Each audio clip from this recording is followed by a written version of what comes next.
Assalamualaikum warahmatullahi wabarakatuh.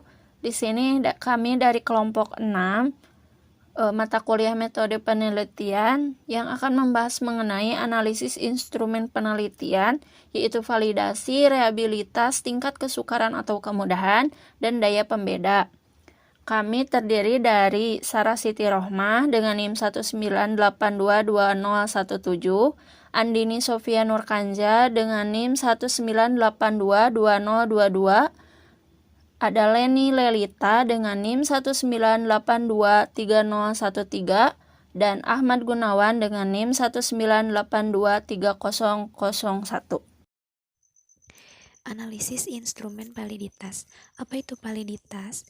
Validitas merupakan suatu ukuran yang menunjukkan tingkat kebenaran suatu instrumen. Nah, jadi instrumen validitas ini berkenaan dengan ketepatan alat ukur atau instrumen terhadap konsep yang diukur. Nah, sehingga betul-betul mengukur apa yang seharusnya diukur. Kemudian, suatu skala atau instrumen pengukuran dapat dikatakan mempunyai validitas yang tinggi apabila instrumen tersebut menjalankan fungsi ukurnya atau memberikan hasil ukur yang sesuai dengan maksud dilakukannya pengukuran tersebut. Sedangkan untuk hasil pengujian yang memiliki validitas rendah akan menghasilkan data yang tidak relevan dengan tujuan pengukuran. Contohnya gini, kita mau mengukur IQ seseorang. Nah, sebaiknya diukur dengan intelijensi. Misalnya dikasih soal HOTS atau dikasih pertanyaan dengan kategori sukar misalkan. Daripada diukur dengan seberapa sering dia membaca buku di perpustakaan misalnya. Aspek validitas. Seperti yang telah kita ketahui bahwa dalam validitas itu terkandung ketepatan dan kecermatan. Maka di sini aspek ketepatan artinya bahwa ketepatan pada validitas suatu instrumen itu tergantung pada kemampuan instrumen tersebut dalam mencapai tujuan pengukuran yang dihendakinya dengan tepat. Misalnya, kita ingin mengukur panjang dan lebar lapangan voli agar sama dengan luas standar lapangan internasional. Nah, pasti alat ukur yang kita gunakan untuk mengukur lapangan tersebut adalah meteran, bukan dengan jengkalan tangan ataupun hasta. Nah, kenapa demikian? Karena meteran merupakan alat ukur atau instrumen yang memang valid dan sudah memiliki tingkat validitas. Nah, kemudian selain mampu menghasilkan data yang tepat, suatu alat ukur yang valid juga harus memberikan gambaran yang cermat mengenai data tersebut. Nah, makanya di sini ada aspek kecermatan.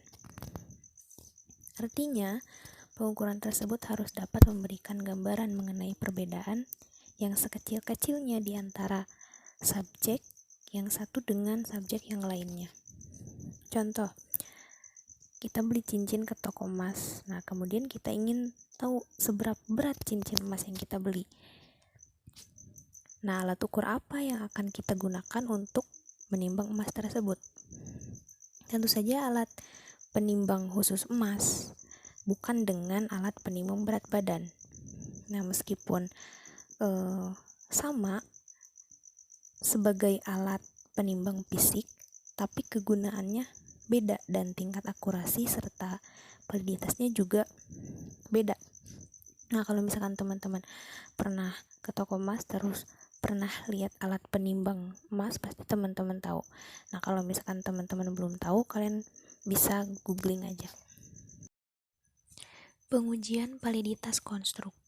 Pengujian validitas konstruk dapat dilakukan dengan dua cara, yaitu dengan analisis faktor dan analisis butir. Yang pertama, analisis faktor. Analisis faktor ini digunakan untuk menguji keeratan item. Apakah item yang membentuk variabel konstruk memiliki keeratan satu sama lain atau tidak. Nah, kemudian jika item tersebut mirip, maka akan membentuk satu variabel konstruk. Sedangkan jika tidak mirip, akan membentuk variabel konstruk yang lainnya. Kemudian yang kedua yaitu analisis butir. Analisis butir ini menguji validitas dengan cara membuat korelasi antara skor pada item dengan skor total itemnya. Kemudian skor itemnya itu dianggap sebagai nilai X1, X2, X3, dan seterusnya. Sedangkan skor total itemnya itu dianggap sebagai Y. Nah, jika skor itemnya mempunyai korelasi positif dan signifikan, maka item tersebut dapat digunakan sebagai indikator untuk mengukur variabel konstruk yang akan diukurnya. Jenis-jenis validitas. Menurut Campbell dan Stanley tahun 1963 membagi validitas eksperimen menjadi dua, yaitu validitas internal dan validitas eksternal. Menurut Cook dan Campbell tahun 1979 mengembangkan pendapat itu dengan membagi validitas eksperimen menjadi 4, yaitu validitas konklusi statistik, validitas internal, validitas konstruk, dan validitas eksternal. Sedangkan menurut Sekaran tahun 2000 membagi validitas menjadi 3 jenis, yaitu content validity, criterion related validity, dan construct validity. Menurut Ari Kunto tahun 2006 berdasarkan cara pengujiannya terdapat 2 validitas, yakni validitas eksternal dan validitas internal. Selain itu, validitas dikelompokkan menjadi beberapa kriteria, yaitu validitas konstruk, validitas isi, dan validitas prediksi. Sedangkan menurut Sugiono tahun 2007 menyebutkan bahwa terdapat 3 bentuk dan 3 cara pengujian validitas instrumen, yaitu validitas internal rasional yang bisa terbagi menjadi validitas konstruk dan validitas isi.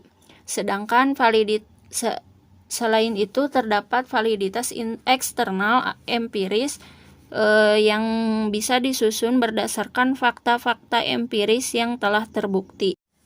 Selanjutnya, Thomson membagi validitas menjadi beberapa bentuk, yaitu validitas muka, validitas kriteria, validitas isi, validitas konstruk, validitas internal, dan validitas eksternal.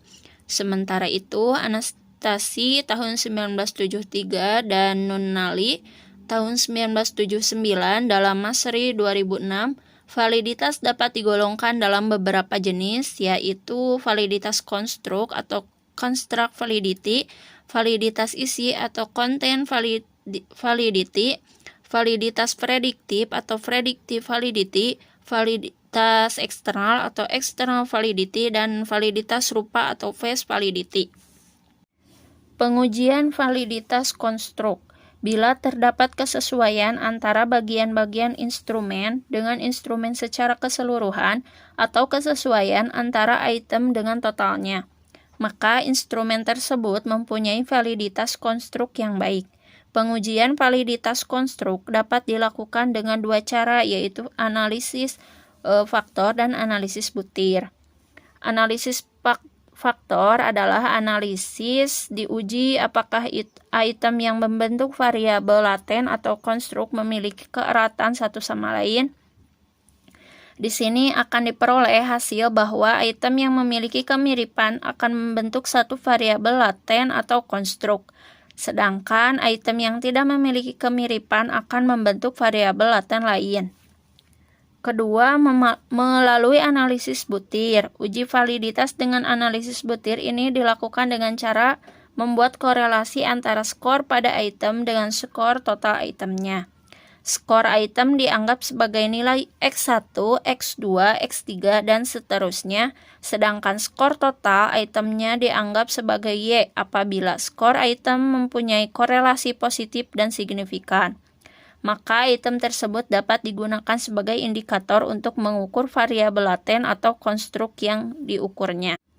Sebuah butir atau item pernyataan dapat dianggap valid dapat dilakukan dengan beberapa cara, yaitu pertama, korelasi dilakukan baik antar item maupun antar item dengan totalnya. Kedua, jika koefisien korelasi produk momen lebih besar dari R tabel atau R hitung lebih besar dari R tabel dengan A N kurang dari 2, N sampai 2 atau one tail di mana N sama dengan jumlah sampel. Jika koefisien korelasi produk momen melebihi dari 0,3 dan terakhir jika nilai signifikannya kurang dari sama dengan alfa atau one tail karena diharapkan positif. Selanjutnya dalam SEM atau Amos-Lisrel PLS GSCA. Untuk menguji validitas konvergen dapat dilihat dari besarnya faktor loading apakah signifikan atau tidak. Contoh pengujian validitas dengan analisis korelasi dapat dilihat dari tabel. Selanjutnya, dari hasil pengujian tersebut menunjukkan korelasi antara item-item dengan totalnya. Koefisien korelasi adalah 1 antara X1 dan X4 dengan totalnya adalah sebesar 0,594 dengan signifikan atau 0,01 atau koefisien korelasi tersebut lebih besar dari 0,3. Dengan demikian, maka item atau instrumen X1 adalah valid. 2 antara X2 totalnya adalah 0,723 dengan signifikan atau 0,01 koefisien korelasi tersebut lebih besar dari 0,3. Dengan demikian, maka item atau instrumen X1 adalah valid. 3 antara X3 totalnya adalah 0,688 dengan signifikan atau 0,01 atau koefisien korelasi tersebut 0,3. Dengan demikian, maka item atau instrumen X1 adalah valid. 4. Antara X4 dengan totalnya adalah 0,484 dengan signifikan atau 0,01 koefisien korelasi tersebut lebih besar dari 0,3. Dengan demikian, maka item atau instrumen X4 adalah valid. 5. Namun jika dilihat dari korelasi antar item, terlihat bahwa korelasi antara X4 dengan X1, X2, dan X3 adalah sangat kecil, yaitu lebih kecil dari 0,3 dan tidak signifikan, bukan negatif, sehingga dapat disimpulkan bahwa X4 bukan indikator atau item dari variabel kepuasan kerja, karena tidak mempunyai kemiripan dengan item yang lainnya. Baik, selanjutnya di sini saya akan menjelaskan tentang analisis instrumen reliabilitas. Reliabilitas berasal dari kata reliability. Pengukuran yang memiliki reliabilitas tinggi disebut dengan reliable. Reliabilitas instrumen adalah tingkat konsistensi hasil yang dicapai oleh sebuah alat ukur, meskipun dipakai secara berulang-ulang pada subjek yang sama atau berbeda. Dengan demikian, suatu instrumen dikatakan reliable bila mampu mengukur sesuatu dengan hasil yang konsisten atau ajak. Oleh karena itu, instrumen reliabilitas digunakan untuk mengetahui konsistensi suatu instrumen ukur, apakah instrumen pengukuran layak untuk digunakan serta dapat diandalkan dan memiliki konsistensi yang tinggi jika digunakan berkali-kali. Contohnya yaitu ketika kita mengukur sebuah meja dengan meteran secara berulang-ulang, baik dalam kurun waktu yang dekat atau jangka waktu yang panjang, maka akan diperoleh hasil pengukuran yang sama. Meteran sebagai instrumen pengukuran bisa disebut reliable, karena memperoleh hasil pengukuran yang sama walaupun dilakukan suatu pengukuran secara berulang-ulang. Selanjutnya yaitu cara menentukan instrumen reliabilitas. Terdapat dua cara dalam menentukan instrumen reliabilitas. Yang pertama yaitu reliabilitas eksternal. Di dalam reliabilitas eksternal terdapat beberapa metode yang dapat digunakan. Di antaranya yang pertama yaitu metode tes ulang. Metode ini bisa disebut dengan test retest method, merupakan metode pengujian reliabilitas yang dilakukan dengan menguji cobakan sebuah tes yang sama kepada sekelompok peserta didik sebanyak 2 kali di waktu yang berbeda. Skor hasil uji coba pertama dikorelasikan dengan skor hasil uji coba yang kedua dengan teknik korelasi product moment. Yang kedua yaitu metode paralel atau ekuivalen. Metode ini juga bisa disebut dengan double test double trial method. Metode ini dilakukan dengan menguji cobakan dua instrumen yang hampir sama. Setiap peserta didik mengerjakan atau mengisi kedua buah tes yang sudah dipersiapkan. Kemudian, skor yang diperoleh dari kedua buah tes dikorelasikan dengan teknik korelasi product moment. Selanjutnya yaitu menggunakan metode split half atau belah dua. Metode belah dua ini digunakan untuk mengatasi kelemahan-kelemahan yang terjadi pada metode tes ulang dan metode paralel atau ekuivalen. Salah satu teknik yang digunakan dalam metode belah dua adalah formula Spearman-Brown. Selanjutnya, cara menentukan instrumen reliabilitas yang kedua yaitu menggunakan reliabilitas internal. Pada reliabilitas internal, uji coba hanya dilakukan sebanyak satu kali dan menggunakan satu instrumen. Kemudian, hasil skor yang diperoleh dianalisis menggunakan rumus reliabilitas instrumen. Rumus yang digunakan dalam reliabilitas instrumen diantaranya rumus KR21 dan rumus alfa.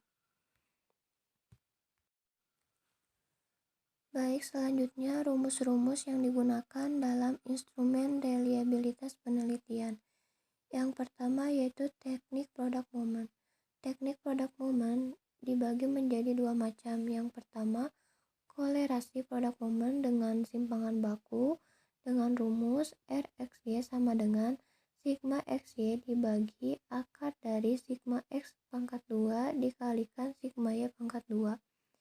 Yang kedua yaitu kolerasi product moment dengan angka kasar dengan rumus RXY sama dengan N dikalikan sigma XY dikurang sigma X dikalikan sigma Y dibagi akar dari dalam kurung N dikalikan sigma X pangkat 2 dikurang sigma X pangkat 2 dalam kurung N dikalikan sigma Y pangkat 2 dikurang sigma Y pangkat 2 di mana RXY adalah koefisien validitas, N banyaknya subjek, X nilai pembanding, Y nilai dari instrumen yang akan dicari validitasnya. Baik, selanjutnya yang kedua menggunakan rumus formula Spearman-Brown. Reliabilitas hanya dihitung berdasarkan butir-butir pertanyaan yang terbukti valid. Dengan syarat, yang pertama, data yang digunakan merupakan instrumen dengan skor 1 dan 0. Yang kedua, jumlah butir pertanyaan genap.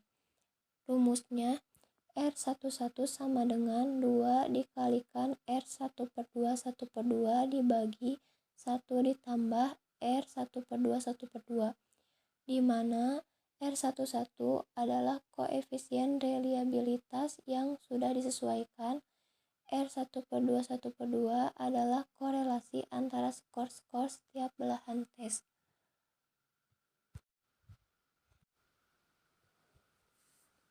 Selanjutnya yang ketiga menggunakan rumus KR21 dengan syarat data yang digunakan merupakan instrumen dengan skor 1 dan 0. Rumusnya R11 sama dengan dalam kurung K dibagi K dikurang 1 dikalikan dalam kurung 1 dikurang M dikalikan K dikurang M dibagi K dikalikan Pt, di mana R11 adalah reliabilitas instrumen, P-test adalah varian skor total, K adalah banyaknya butir pertanyaan, dan M adalah skor rata-rata. Yang terakhir yaitu menggunakan rumus alfa dengan syarat digunakan untuk mencari reliabilitas instrumen yang skornya bukan 1 dan 0. Misalnya angket atau soal uraian. Rumusnya R11 sama dengan dalam kurung K dibagi K dikurang 1 dikalikan dalam kurung 1 dikurang sigma tau B dikuadratkan dibagi tau T dikuadratkan, di mana R11 adalah reliabilitas instrumen, K adalah banyaknya butir pertanyaan, sigma tau B adalah jumlah varians butir, dan tau T adalah varians total. Analisis tingkat kesukaran butir soal. Analisis tingkat kesukaran butir soal artinya mengkaji butir-butir soal dari segi kesukarannya, sehingga dapat diperoleh butir-butir soal yang termasuk ke dalam kategori mudah, sedang, dan sukar. Analisis butir soal ditujukan untuk mengetahui apakah soal tersebut tergolong mudah atau sukar. Kemudian analisis tingkat kesukaran pada butir soal ini dapat diperoleh dari kesanggupan atau kemampuan peserta didik atau peserta yang ikut pelatihan, dan bukan diperoleh dari segi pengajar dalam melakukan analisis penyusunan soal. Kemudian analisis kesukaran dapat diketahui dari besar kecilnya angka yang melambangkan tingkat kesukaran butir soal tersebut, yang kemudian dinyatakan dengan angka indeks kesukaran butir soal atau difficulty index yang dilambangkan dengan P kapital, dan dapat dirumuskan dengan P sama dengan NP per N, di mana P-nya itu adalah indeks kesukaran, NP-nya adalah jumlah peserta yang menjawab soal dengan benar, N-nya adalah jumlah seluruh peserta yang menjawab. Indeks kesukaran besarnya itu berkisar antara 0,00 sampai dengan 1,00. Jika nilai indeks kesukaran atau P-nya sama dengan 0,00, maka butir soal tersebut dikatakan atau dikategorikan termasuk soal yang terlalu sukar. Kemudian jika nilai P-nya sama dengan 1,00, maka butir soal tersebut dikategorikan soal yang terlalu mudah. Dapat kita simpulkan dari nilai P tersebut bahwa makin kecil indeks kesukaran yang diperoleh, maka makin sulit soal tersebut. Sebaliknya, makin besar indeks kesukaran yang diperoleh, maka makin mudah soal tersebut. Nah, di sini ada pertanyaan. Bagaimana memperoleh kualitas soal yang efektif? Nah, untuk memperoleh kualitas soal yang efektif dan juga untuk mengukur hasil yang baik, yaitu dengan menyeimbangkan perbandingan antara butir-butir soal tersebut. Mana soal yang termasuk ke dalam kategori mudah, mana soal yang masuk ke dalam kategori sedang, dan mana soal yang masuk ke dalam kategori sukar. Kemudian, kita tentukan desain awal untuk menentukan proporsi tingkat kesukarannya. Misal dari 30 soal, mau berapa persenkah soal yang dikategorikan sukar, lalu berapa persen soal yang dikategorikan sedang, dan berapa persen soal yang dikategorikan mudah. Lalu soal-soal tersebut kita uji cobakan dan kita analisis apakah desain awal tersebut sesuai atau tidak dengan hasil yang telah diuji cobakan. Di sini ada tabel kriteria tingkat kesukaran butir soal. Kita perhatikan. Yang pertama, P-nya itu sama dengan 0, maka butir soal tersebut kita kategorikan soal yang sangat sukar. Kemudian jika P-nya lebih dari 0 dan P kurang dari sama dengan 0,3, maka butir soal tersebut kita kategorikan soal yang sukar. Kemudian jika P-nya lebih dari 0,3 dan P-nya kurang dari sama dengan 0,7, maka soal tersebut kita kategorikan soal yang sedang. Kemudian jika P-nya lebih dari 0,7 dan kurang dari 1, maka soal tersebut kita kategorikan soal yang mudah. Terakhir, jika P-nya sama dengan 1, kita kategorikan soal tersebut adalah soal yang sangat mudah. Kemudian, analisis daya pembeda butir soal. Analisis daya pembeda butir soal merupakan kemampuan suatu butir soal untuk membedakan kelompok dalam aspek yang diukur sesuai perbedaan yang ada dalam kelompok tersebut. Karena untuk membedakan kemampuan kelompok, maka analisis daya pembeda ini dihitung atas dasar pembagian kelompok, yaitu kelompok atas atau kelompok pandai, kita sebut saja kelompok A, dan kelompok bawah atau kelompok tidak pandai, kita sebut saja kelompok B. Kemudian klasifikasinya ditentukan berdasarkan angka indeks diskriminasi butir soal yang dilambangkan dengan D kapital. Dirumuskan dengan D sama dengan AB per A dikurangi BB per B, atau D sama dengan PA dikurangi PB, di mana D-nya itu adalah indeks diskriminasi, A adalah jumlah peserta kelompok atas, AB adalah peserta kelompok atas yang menjawab benar, B adalah jumlah peserta kelompok bawah, BB adalah peserta kelompok bawah yang menjawab benar, PA adalah tingkat kesukaran kelompok atas, dan PB adalah tingkat kesukaran kelompok bawah.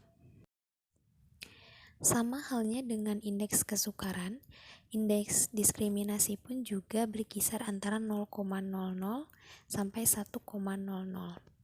Nah, hanya bedanya indeks kesukaran tidak mengenal tanda negatif. Nah, sedangkan indeks diskriminasi ini ada kemungkinan hasilnya akan bertanda negatif. Nah, di sini ada tabel kriteria daya pembeda butir soal. Kita perhatikan. Yang pertama, jika D-nya kurang dari sama dengan 0, maka soal tersebut kita kategorikan memiliki daya pembeda yang rendah sekali. Kemudian jika D-nya lebih dari 0 dan kurang dari sama dengan 0,2, maka butir soal tersebut daya pembedanya rendah. Kemudian jika D-nya itu lebih dari 0,2 dan kurang dari sama dengan 0,4, maka daya pembedanya sedang.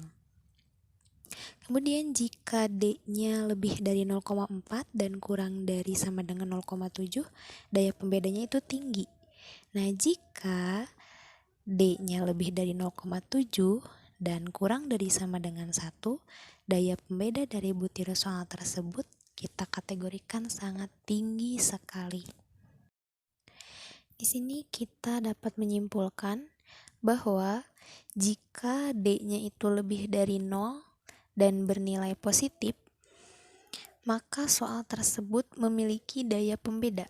Nah, artinya kelompok A lebih banyak menjawab benar dan kelompok B lebih banyak menjawab salah. Kemudian jika D-nya sama dengan 0, maka soal tersebut tidak memiliki daya pembeda. Artinya, baik itu kelompok A maupun kelompok B sama-sama menjawab benar. Kemudian jika D-nya itu bernilai negatif, diartikan bahwa kelompok B lebih banyak menjawab benar daripada kelompok A. Misalkan, dalam ujian spesifikasi, kita contohkan pada ujian fisika SMA kelas 11, ada 40 butir soal, lalu kita desain awal pengennya 10% soal sukar, kemudian 50%-nya sedang, dan 40%-nya mudah. Dari persentase tersebut maka akan kita dapat komposisi soalnya yang terdiri dari 4 butir soal sukar, itu di nomor 8, 30, 37, dan 38 misal. Kemudian 20 butir soal sedangnya kita pengen di nomor 1, 2, 3, 5, 7, 10, 11, 12, 14, 16, 17, 19, 21, 22, 24, 25, 26, 28, 31, dan 35. Kemudian 16 butir soal yang mudahnya kita pengen di nomor 4, 6, 9, 13, 15, 18, 20, 23, 27, 29, 32, 33, 34, 36, 39, dan 40 misalkan. Setelah desain awal dan penyusunan soal, kemudian soal-soal tersebut kita uji cobakan. Setelah diuji cobakan dan dianalisis, maka akan dapat diperoleh indeks kesukarannya yang dengan menggunakan rumus P tadi, kemudian indeks diskriminasinya dengan menggunakan rumus D. Nah, dari indeks diskriminasi tersebut selanjutnya akan kita dapat juga tingkat daya pembedanya. Kemudian kita susun dalam tabel seperti ini. Teman-teman bisa lihat tabelnya, bisa juga teman-teman analisis sendiri. Dari tabel tadi, ternyata setelah dianalisis, ada 12 butir soal yang tidak sesuai dengan proyeksi tingkat soal yang telah kita desain di awal, yakni di poin A, butir soal nomor 30 dan 38 yang semula kita proyeksikan sukar, ternyata setelah diuji cobakan, soal tersebut sedang. Kemudian di poin B, butir soal nomor 1, 12, 14, 17, 19, 21, 24, dan 25 yang semula kita proyeksikan soal yang sedang, ternyata setelah diuji cobakan soal tersebut mudah. Dan di poin C, butir soal nomor 27 dan 40 yang semula kita proyeksikan soal yang mudah, ternyata setelah diuji cobakan termasuk soal yang sangat mudah. Dan di poin D, sisanya 28 butir soal itu sesuai dengan yang telah kita proyeksikan pada desain awal. Lalu bagaimana untuk memperbaiki 12 butir soal yang tidak sesuai tersebut? Nah, yang ke-1, 10 butir soal yang ada di poin A dan poin B itu harus kita perbaiki tingkat kesukarannya. Yang di poin A harus kita turunkan menjadi kategori sedang, dan yang di poin B harus kita turunkan menjadi kategori mudah. Kemudian yang kedua, ada 2 butir soal pada poin C. Itu ada 2 pilihan, yakni kita ubah pilihan jawabannya atau kita ganti, dan atau kita tidak pakai lagi soal tersebut untuk di ujian selanjutnya. Kemudian yang terakhir, kita dapat membuat rincian skor dari hasil ujian fisika kelas 11 tadi yang telah dianalisis. Kemudian kita urutkan dari yang paling terendah ke yang tinggi, seperti pada tabel di bawah ini. Teman-teman bisa lihat sendiri, bisa diperhatikan secara seksama. Ini merupakan tabel dari hasil ujian fisika yang telah kita analisis tingkat kesukarannya, kemudian indeks diskriminasinya, kemudian daya pembedanya. Sekian pemaparan dari kelompok kami. Terima kasih atas perhatiannya. Silakan apabila ada yang ingin ditanyakan, kita diskusikan di grup WhatsApp. Terima kasih. Assalamualaikum warahmatullahi wabarakatuh.